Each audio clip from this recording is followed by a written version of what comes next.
It's raining right now in Brussels.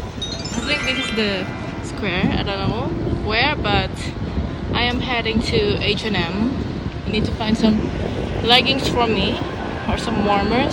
Hanapin natin kung saan yung H&M. Hey guys! Day 2 namin dito sa Brussels and today is raining. Yes guys, umuulan siya. So, nakakatamad lumabas. Actually, tanghali na ako lumabas. I left around, I think, 12 o'clock. And pumunta lang ako dun sa parang shopping square nila just to get some stuff for me. So, I got this from Primark and I got something from Zara. Unfortunately, I couldn't vlog kasi umuulan and then yung isang kamay ko hawak yung payong and then I cannot extend my arms out para ilayo sa akin yung camera kasi kapag nilapit ko ng ganyan, kasi ganyan na kayo kalapit guys. So you don't really want to see my face like this close, kaya kailangan nakaganyan ako. So kailangan kong i-extend yung kamay ko and unfortunately I cannot do that today because kanina pang umaga walang hinto yung ulan dito sa Brussels. So yun lang yung nagawa ko. I just went outside, did a little bit of shopping and hindi pa rin ako kumakain. It is now 2:30. Gutom na ako guys and I'm thinking of having Italian food. Wala ako sa mood mag mussels today or steaks, especially yesterday after nung dinner namin na hindi ko naubos yung steak kasi super dry and siguro mga 1/4 lang ng steak yung nakain ko kasi hindi ko talaga siya na-enjoy kasi nga super well done and super kunat na nung steak kaya ayun, konti lang yung nakain ko yesterday and I was like thinking okay, I'm not gonna have steak anymore.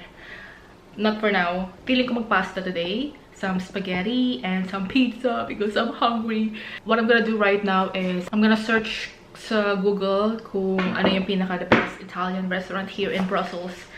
So pa pala, nahihirapan ako maglalakad kasi puro cobblestone dito in Brussels and then umuulan so medyo madulas yung daanan kaya ayun, isa pa yung hassle. Tomorrow baka pumunta kami ng Amsterdam so kung hindi ko man maipakita sa inyo yung Brussels, I'm so sorry about that.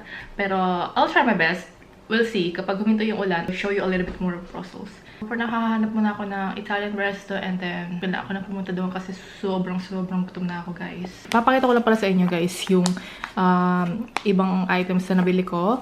So bumili ako na itong charging cable kasi I forgot my freaking charger for the iPhone. It's lunchtime and order ako ng bolognese as I've said because I'm craving for Italian. And then I just ordered a pizza. Ako lahat kakain yan guys. That's all for me. Takaw lang, right? Takaw mode. Yun lang yung aking lunch. Yung pasta nila, ang daming serving. Masyado malaki yung portion. It's good for me because I'm hungry. Pang dalawang tao pero ako lang kakain.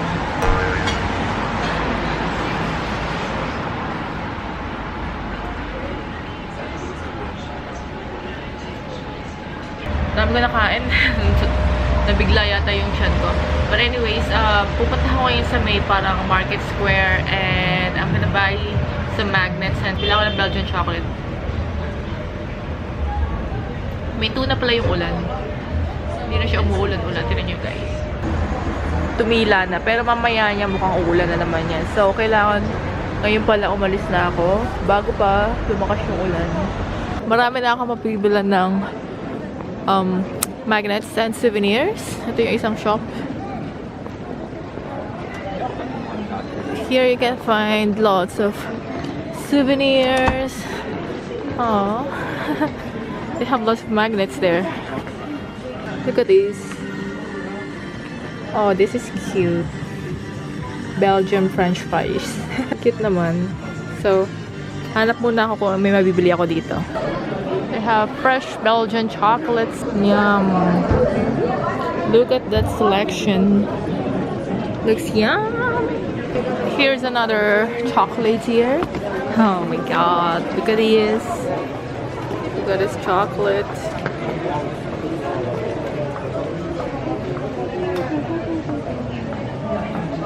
Look at that massive chocolate. Can you see that one? How big that is? Oh yeah, truffles. And yung mga chocolate. Seriously, everywhere I look, puro chocolate nakikita ko. Ito na naman. Ito na naman. See this one?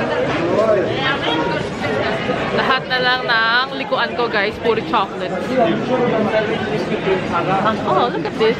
Ang cute natin chocolate. Mannequin piece. Kilala yung Belgium sa mannequin piece. And it's made of chocolate. Cute. Few bodies for myself. Nakakatakam. 11.50 euros lang. They have this one. 13 euros. Tatakam ako sa mga chocolate. Maybe I should get one. Mamaya na. Ay, umuulan na naman. Mababasa yung camera ko. Umuulan. Pero look at this. Ito yung Grand Place. And hindi siya super crowded. Unlike yesterday na pumunta kami. Look, guys. Tatakpan ko kayo kasi umuulan. But this is it. That's the Grand Place. Oh, may pabanda. Tingnan natin to, guys.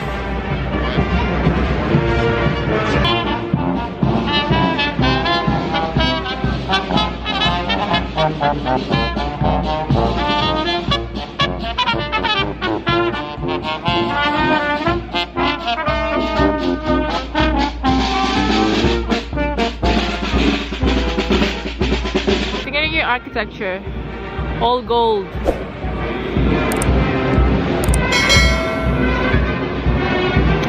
Super busy tong square na to.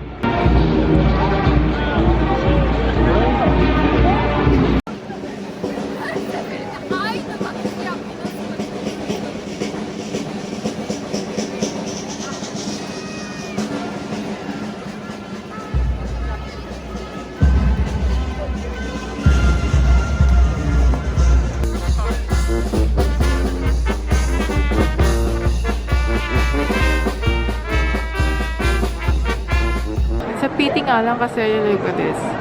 It's gray skies and medyo maulan, but I think it will look much better if it's clear and sunny, right? Kaso, maulan siya today.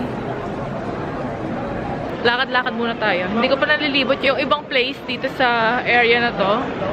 I just went on the other side last night, so tonight, opposite direction naman tayo. Sana minto na yung ulan kasi kanina pa siya ambon ng ambon. And nababasa na yung camera ko. So I got my magnets and I just need to get my chocolate. Yun lang yung ano natin for today. Yung ating gagawin for today. These are all Greek. Hellas, Plaka, and Mykonos. All Greek food. Greek song. All Greek. They even have Greek. Oh, here's another one. Athenes. Full of restaurants, guys. You have lots of options.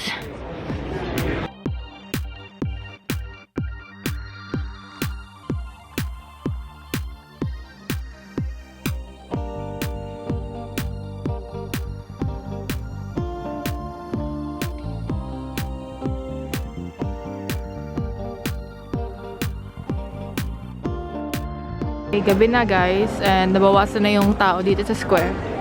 And as you can see, may mga ilaw na rin yung mga building. Hinabot na ako ng gabi. Well, actually, it's not super gabi, no? It's only 5:30 and ito na itsura ng square. To be honest, I don't know where to go now. Anak ko may sumamutahan. Already got my magnets too, and I got some pasalubong for Ethel. Si Hubby ayaw doon niya ng pasalubong from Belgium, kaya hindi ko na siya nabili. So, just got something for Ethel and then I got my magnets. Maybe I should go home para makapag-relax kasi tomorrow medyo maaga pa yung train namin papuntang Amsterdam.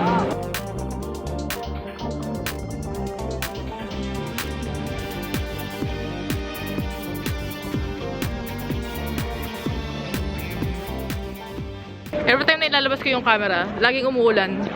So, nilabas ko na naman yung camera and it starts raining again. Umaambo na naman. Nangaasar yata tong weather dito sa Brussels. I decided na maybe umuwi na lang. Kasi I don't know what to do now. I'm not hungry. I'm just tired. Also, it's drizzling. Medyo nababasa yung camera. Kaya I couldn't vlog. But I still managed to show you guys a little bit of the square, no? Hindi nga lang ako nagpunta sa ibang place, pero I think that's good enough. Hindi ako masyado makagala kasi umuulan. Okay, I decided to buy this. Bili ako niyan, guys.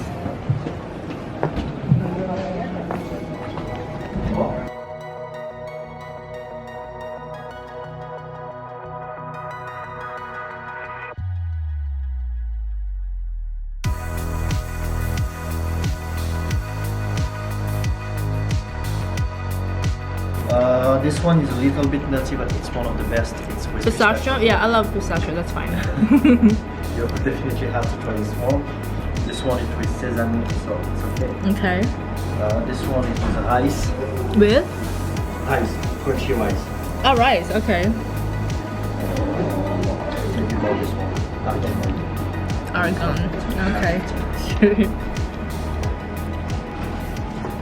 Uulan. Ang lakas ng ulan. Ang lakas ng ulan. But I will still try to vlog if it's possible. I'm running out of battery, by the way, guys. I'm just gonna go home na. And I'm gonna call this a night. Thank you so much, guys, for watching. Please put a thumbs up if you like this video. And hit the subscribe button if you haven't subscribed to my channel yet. I'll see you on my next vlog. Bye!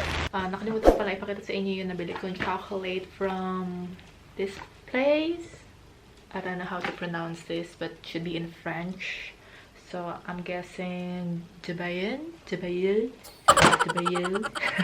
don't know, I cannot pronounce it. Sa harap siya ng Grand Place, guys. Yeah. I got the 12 grams, I believe. Buksan ko siya, guys, para makita niya. Ito yung box. Very cute. I can smell it. Buksan natin siya. Tadaan! So, ano ba ang pwede nating tikman? Parang, ito. I don't know what's inside. I think strawberry.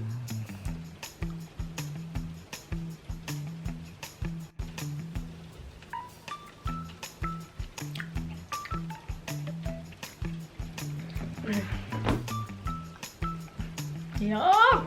Oh my god. I love this. Oh my god. But isa lang binigay doon ni Kuya. Ang harap. This is not good. Tataba ako na ito. Super sarap. Next, ang titikman ko naman ay ito. Inuuna ko yung mga akala kong hindi masarap, pero so far, yung una na kain ko masarap. Next ko na titikman, guys.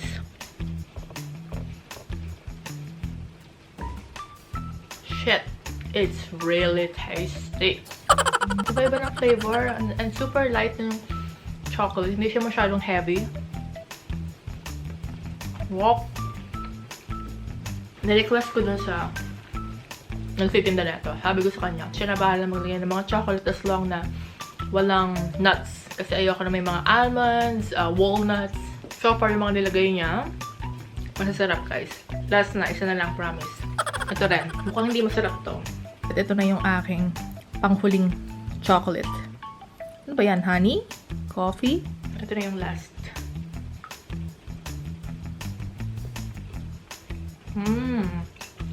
Coffee nga. Coffee. Last na yun. Kailangan ko na itong takpan at baka mamaya maubos ko pa. Naughty, naughty. Oh my god. Should I buy lots of these? Okay. Buy na talaga, guys. Bye!